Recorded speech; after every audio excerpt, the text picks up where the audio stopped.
Friends आज हम पढ़ने वाले हैं कि कोई मैग्नेट है, बार मैग्नेट है, उसके एक्सियल पॉइंट पर कैसे हम मैग्नेटिक फील्ड इंटेंसिटी फाइंड कर सकते हैं। तो यहाँ पर हमने कंसिडर किया है ये एक बार मैग्नेट है और साउथ पोल और नॉर्थ पोल ये इस तरह से दिए हुए हैं और इसके एक्सिस पर एक पॉइंट सिचुएटेड है। This is a point which is situated on the axis of the bar magnet and this is point P, and at this point P we have to find the magnetic field intensity. Okay, तो इस point पर magnetic field intensity किस तरह से find करेंगे इसके बारे में हम बात कर रहे हैं। मान लेते हैं कि इसकी जो मैग्नेटिक लेंथ है वह कितनी है। Let its magnetic length is 2L। इसकी मैग्नेटिक लेंथ कितनी है, 2L है, ठीक है। और इनकी जो पोल स्ट्रेंथ्स हैं, पोल स्ट्रेंथ्स दोनों की सेम होती हैं, तो पोल स्ट्रेंथ्स हम m स्मॉल m कंसिडर कर लेते हैं, ठीक है। अब आप देखिए, आपको पता है पोल्स जो होते हैं थोड़े से पीछे होते हैं, तो ये इस तरह से हमने ये इसको बना दिया है, ठीक है। और अब यहाँ पर एक ये सेंटर हमने ले लिया है, ये पॉइंट O है, ठीक है। सेंटर पॉइंट यहाँ पर O है, ठीक है। अब इस पॉइंट P पर हमें क्या करना है, मैग्नेटिक फील्ड इंटेंसिटी फाइंड करना है। तो मैग्नेटिक फील्ड इंटेंसिटी फाइंड करने का जो तरीका होता है वह क्या होता है, मैग्नेटिक फील्ड इंटेंसिटी फाइंड करने का तरीका यह होता है कि आप यहाँ पर एक इमेजिनरी नॉर्थ पोल मान लेते हैं और जिसकी पोल स्ट्रेंथ क्या होती है, यूनिट होती है, और इस पर हम फोर्सेस निकालते हैं, इस पर हम मैग्नेटिक फील्ड इंटेंसिटीज़ निकालते हैं due to both, okay, south pole और नॉर्थ पोल। और फिर उसका क्या करते हैं, फिर उसे हम क्या करते हैं, उसका रिजल्टेंट निकालते हैं, और ये जो रिजल्टेंट होता है this will give you the resultant magnetic field at the axial point of the magnet, ठीक है। तो इस तरह से हमें करना है। तो हम अज्यूम कर लेते हैं यहाँ पर कि ये जो सेंटर है O पॉइंट, यहाँ से इस पॉइंट की जो डिस्टेंस है वो कितनी है, स्मॉल d है, ठीक है। इसको थोड़ा सा इधर मान लेते हैं हम, ताकि हमें जो है स्पेस भी मिल जाए डिराइव करने के लिए। तो ये यहाँ पर स्मॉल d डिस्टेंस इसकी मान लेते हैं, ठीक है। अब आगे बढ़ते हैं।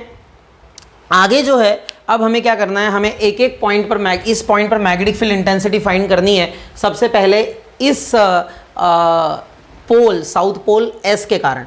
तो आपको पता है यहाँ अगर आप नॉर्थ पोल रखेंगे यूनिट पोल स्ट्रेंथ का, तो क्या होगा, जो नॉर्थ पोल रहेगा यूनिट पोल स्ट्रेंथ का वो क्या करेगा, इस तरफ अट्रैक्ट करेगा।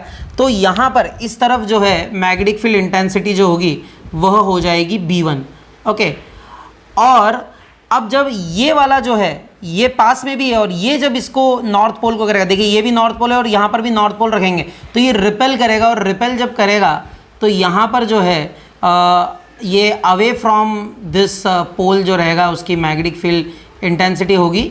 और याद रखिए कि ये वाला एरो मैंने बड़ा बनाया, डेलिबरेटली मैंने बड़ा बनाया। इसका कारण ये है कि जो B2 है, B2 वेक्टर जो है यह जो है यह एक्चुअली मैग्नीट्यूड में बड़ा है, क्योंकि देखिए यहाँ पर इनकी पोल स्ट्रेंथ तो बराबर है लेकिन इसकी डिस्टेंस क्या है, कम है। और अगर डिस्टेंस कम है तो ऑब्वियसली क्या हो जाएगा, B2 जो होगा, मैग्नीट्यूड ऑफ B2 वेक्टर जो होगा वह क्या हो जाएगा, वह greater than magnitude of B1 vector होगा, ठीक है। यह एक बहुत महत्वपूर्ण बात है।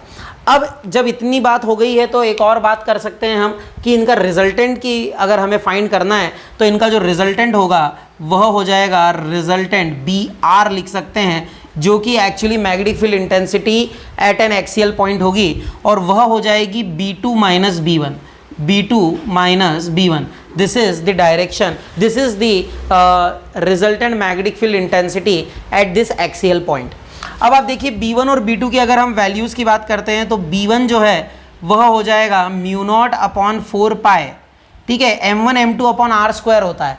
M1 क्या है, M1 इसकी पोल स्ट्रेंथ है यानी कि M, और M2 इसकी पोल स्ट्रेंथ है जो कि यहाँ पर क्या है, 1 है, आपको पता है। तो यूनिट पोल स्ट्रेंथ इसलिए इंटू 1 अपॉन डिस्टेंस का स्क्वायर, तो डिस्टेंस है SP का स्क्वायर, डिस्टेंस क्या है, SP का स्क्वायर। सो नेक्स्ट स्टेप में आ जाएगा μ0 अपॉन 4 पाई M अपॉन SP यानी हो जाएगा कितना, 2L। देखिए SP जो है यह क्या हो जाएगा, L प्लस D, देखिए D यहाँ तक है और L और ऐड हो जाएगा, तो ये हो जाएगा L या D प्लस L भी लिख सकते हैं आप, D प्लस L और इसका होल स्क्वायर, ठीक है। इसी तरह अगर आप मैग्नेटिक फील्ड इंटेंसिटी निकाल रहे हैं दूसरे के कारण, इसके कारण निकाल रहे हैं, है ना, तो ऑब्वियसली क्या हो जाएगा, ये B2 जो होगा ये हो जाएगा म्यू नॉट अपॉन 4 पाई, है ना। पोल स्ट्रेंथ तो दोनों की सेम है, पोल स्ट्रेंथ अगर दोनों की सेम है तो दोनों की पोल स्ट्रेंथ सेम होने पर हम क्या कर सकते हैं, हम लिख सकते हैं m, मतलब इसकी भी m है इसकी भी m है, तो हम m इंटू इसकी क्या है यूनिट पोल स्ट्रेंथ है तो वो हम 1 लिख देंगे, तो यहाँ पर m अपॉन आ जाएगा np स्क्वायर, क्या आ जाएगा np स्क्वायर। और अब आप देखिए np जो है np जो है उसको हम लिख सकते हैं d माइनस एल, तो नेक्स्ट स्टेप में आप लिख सकते हैं इसको म्यू नॉट अपॉन 4 पाई m upon d minus L square, ठीक है। अच्छा, अब इसके बाद आप इन दोनों को क्या कर सकते हैं, सॉल्व कर सकते हैं, इनकी वैल्यूज सब्स्टिट्यूट कर सकते हैं, तो ये हो जाएगा रिजल्टेंट मैग्नेटिक फील्ड जो होगी, रिजल्टेंट मैग्नेटिक फील्ड हो जाएगी B2 माइनस B1, ठीक है।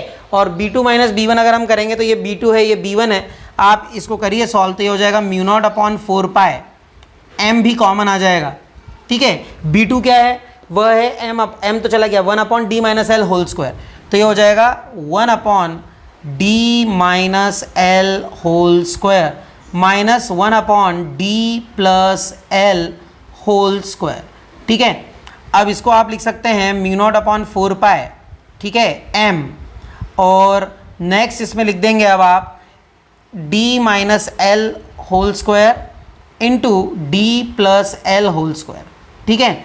और यहाँ आ जाएगा d plus L whole square, d plus L whole square minus d minus L का होल स्क्वायर, ठीक है। नेक्स्ट स्टेप, ये देखिए ये वही सिमिलर डेरिवेशन है जो कि आपने इलेक्ट्रिक डायपोल मोमेंट के केस में, इलेक्ट्रिक डायपोल मोमेंट जब हम पोल स्ट्रेंथ निकालते हैं, जब इलेक्ट्रिक फील्ड इंटेंसिटी निकालते हैं due to a dipole at an axial point, बिल्कुल सिमिलर डेरिवेशन है ये, ठीक है। अब आगे आप इसको सॉल्व कर सकते हैं बड़े आसानी से, B R is equal to mu naught upon 4 pi, ठीक है। नीचे हम देखेंगे तो इसको d minus L into D plus L whole square लिख सकते हैं, तो ये हो जाएगा d square minus L square इसका होल स्क्वायर, ठीक है, इसका क्या हो जाएगा होल स्क्वायर हो जाएगा। और ये जो है d plus L whole square को ब्रेक करेंगे तो ये हो जाएगा d square plus L square plus 2dl, और यहाँ आ जाएगा माइनस का मल्टीप्लाई भी कर देंगे, minus d square minus L square plus 2dl, ठीक है। ये सब कैंसिल हो जाएगा, यहाँ बच जाएगा म्यू नॉट अपॉन 4 पाई। अच्छा, ये m यहाँ पर मैंने लिखा नहीं है तो ये m यहाँ लिखना ज़रूरी है, m लिख देंगे हम, और 2dl हो जाएगा 4dl, जिसको हम लिख सकते हैं 2 इंटू एम इंटू 2l, ठीक है, और एक d भी आएगा, ठीक है ना, डिवाइडेड बाय है d square minus L square, d square minus L square का होल स्क्वायर।